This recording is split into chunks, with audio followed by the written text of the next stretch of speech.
Në qytetin e Pogradecit u shfaq premiera e filmit Vdekja le të pres me regji të Edmond Topit dhe me një cast i jashtëzakonshëm aktorësh të kinematografisë shqiptare, mes tyre Reshat Arbana, Tinka Kurti, Endjera Margarita Xhepa, Luftar Paja, Medi Malka dhe Zulia Miloti. Filmi u prezantua pikërisht në qytetin ku lindi skenari dhe ku u xhirua pjesa më e madhe e tij.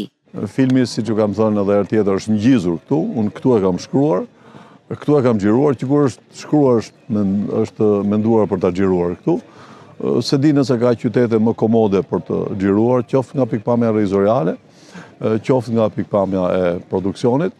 Unë besoj që i detyrohemi shumë Pogradecit për gjithë klimën mrekullueshme, dashamirëse që na krijoi gjatë kohës që xhironin.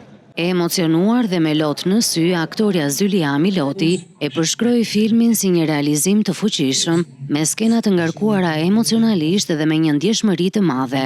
Unë vërtet jam aktore humorit. Prej 50 sa viteve 6 vjet. Po, më duket se diçka dhe unë dash në këtë film. Skena shumë prekse.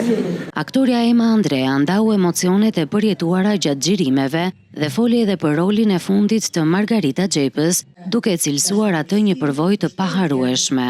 Punosh me këtë brezë shkollë më vete dhe lumë kush e ka fatin të punoj pranë tyre, në të rast pranë Margaritës, edhe kush e ka inteligjencën të mësoj me përkushtimin e tyre. Vdekja le të pres është pjesa e dytë e filmit Yjet e së ardhmes. Pas premierës në kryeqytet dhe shfaqjes në Pogradec, filmi do të nisë turin në qytete të tjera të vendit.